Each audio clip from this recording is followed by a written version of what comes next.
मैं सनातन धर्म हूँ। लाखों करोड़ों वर्षों से इस देश में वैदिक संस्कार, उपासना, संस्कृति और सभ्यता का मूल हूँ।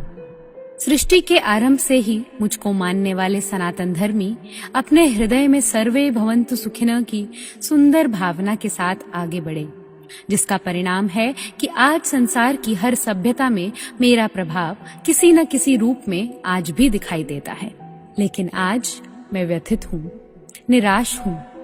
दिन प्रतिदिन मेरी हत्या हो रही है, या यूं कहूं कि मुझे समाप्त करने का प्रयास किया जा रहा है। जो काम हजारों वर्षों में अरब और यूरोप से आए विधर्मी नहीं कर सके, वह काम आज मेरे ही अनुयायी मेरे साथ हर रोज कर रहे हैं। मेरे ही नाम पर मेरा ही पतन किया जा रहा है। मेरा नाम लेकर पूजा उपासना के नाम पर ढोंग और फुहड़ मनोरंजन मेरे ही अस्तित्व को समाप्त करने में लगे हैं। यह कोई डांस बार नहीं है, पटना के मशहूर बीएन कॉलेज में बसंत पंचमी का पावन पर्व। माँ सरस्वती की पूजा करने के नाम पर छात्र किस तरह अश्लील गानों पर नाच रहे हैं। यह सब देखकर शर्म आती है, अफसोस होता है, ग्लानि होती है। लोग अपने ही ऐतिहासिक महापुरुषों का भद्दा मजाक कैसे बना लेते हैं। आस्था के नाम पर यह क्या हो रहा है? अश्लील गाने, भौंडे नाच, क्या धर्म का मतलब यही सब रह गया है? देश भर में मेरे नाम पर हर रोज साईं संध्या, भगवती जागरण, माता की चौकी, संतोषी जागरण और भी अनेकों माध्यमों से मुझे पीड़ित, या यूं कहो कि दिन रात मेरी हत्या हो रही है। और यह हत्या करने वाले और कोई नहीं, स्वयं को धार्मिक कहने वाले लोग हैं।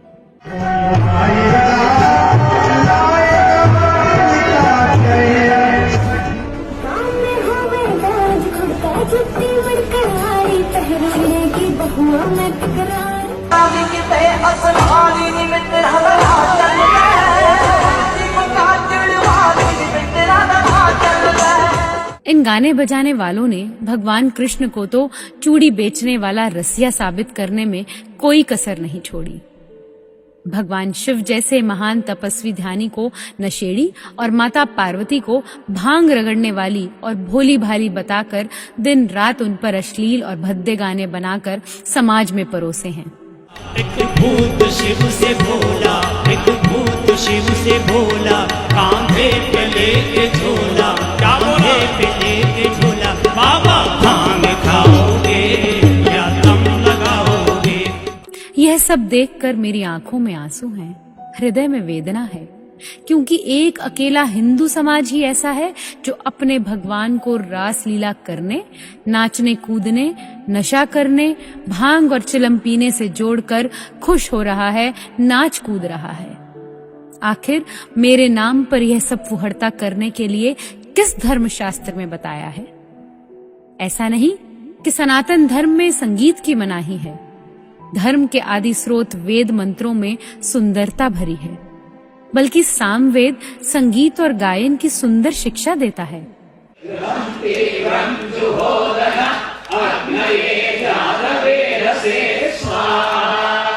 वेद पाठी जब स्वर के साथ वेद मंत्रों का पाठ करते हैं तो सारा वातावरण पवित्र हो उठता है, सुनने वाले का चित्त प्रसन्न हो जाता है।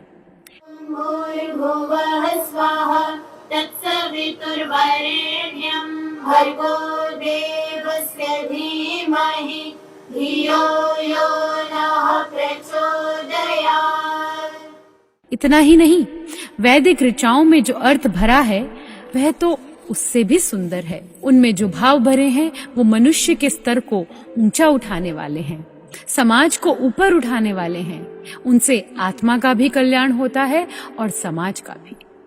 लेकिन इसके विपरीत आज मेरे नाम पर जो हो रहा है उससे मैं स्तब्ध हूँ। अश्लील गानों पर ठुमके लगाती माताएं बहनें और उनके ठुमकों पर सीटी बजाते लोग मेरा वध कर रहे हैं।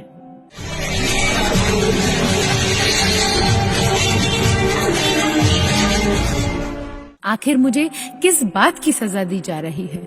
यही कि लाखों वर्षों में मैंने तुम्हें एक सुंदर संस्कृति दी, संस्कार दिए, विश्व कल्याण के लिए यज्ञ के रूप में ब्रह्म यज्ञ, देव यज्ञ, पितृ यज्ञ, बलि वैश्य यज्ञ, अतिथि यज्ञ जैसे सर्वोत्तम अनुष्ठान दिए, संसार के बहुमूल्य ग्रंथ वेद दिए, त्याग, सेवा, तपस्या जैसे मार्ग दिए।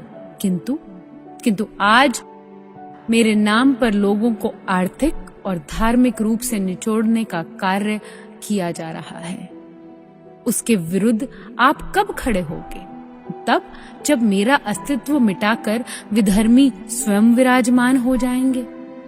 हे सनातन धर्मियों, याद रखना, अगर मेरा और हमारे महापुरुषों का अस्तित्व समाप्त हुआ तो इस भारत भूमि और तुम्हारा अस्तित्व भी उसी समय समाप्त हो जाएगा। तब तुम्हें मक्का और वेटिकन के इशारों पर ही नाचना होगा। मैं समाप्त हुआ तो आने वाला इतिहास तुम्हें इसका उत्तरदायी ठहराएगा, क्योंकि जब मुझे समाप्त किया जा रहा था तब तुम मनोरंजन में व्यस्त थे। आप ऋषि मुनियों के वंशज हो, धर्म और उत्सवों की धरोहर तुम्हारे पास है, ज्ञान की थाती है, आप सब जागरूक हैं। अगर फिर भी यह सब चलता रहा तो न सनातन धर्म बचेगा, न धार्मिकता, सिर्फ फुहड़ता, नग्नता और मनोरंजन ही धर्म बनकर रह जाएगा। इतिहास तब तुमसे प्रश्न जरूर करेगा कि जब विधर्मी मुझे मिटाने का प्रयास कर रहे थे तब तुम भी उनका हिस्सा बनकर अपने सनातन धर्म का उपहास क्यों उड़ा रहे थे? सवाल केवल मेरे अस्तित्व का नहीं, सवाल तुम्हारी पहचान का भी है। आने वाले समय में संसार को अपना और मेरा परिचय कैसे दोगे?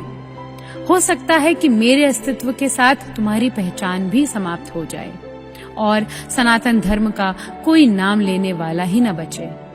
जैसे आज अफगानिस्तान, पाकिस्तान के बच्चे नहीं जानते कि उनके पूर्वज कौन थे और किस धर्म को मानते थे। अतः भलाई इसी में है कि तुम समय रहते जाग जाओ और इस अधर्म से मेरी रक्षा करो। जो अपने धर्म की रक्षा करता है, धर्म उसकी रक्षा करता है। अपने धर्म को जानो, तभी लोग आपको जानेंगे। धर्म का प्रकाश होगा तो अधर्म का अंधकार नष्ट होगा और तभी मैं तुम्हारी रक्षा कर सकूंगा।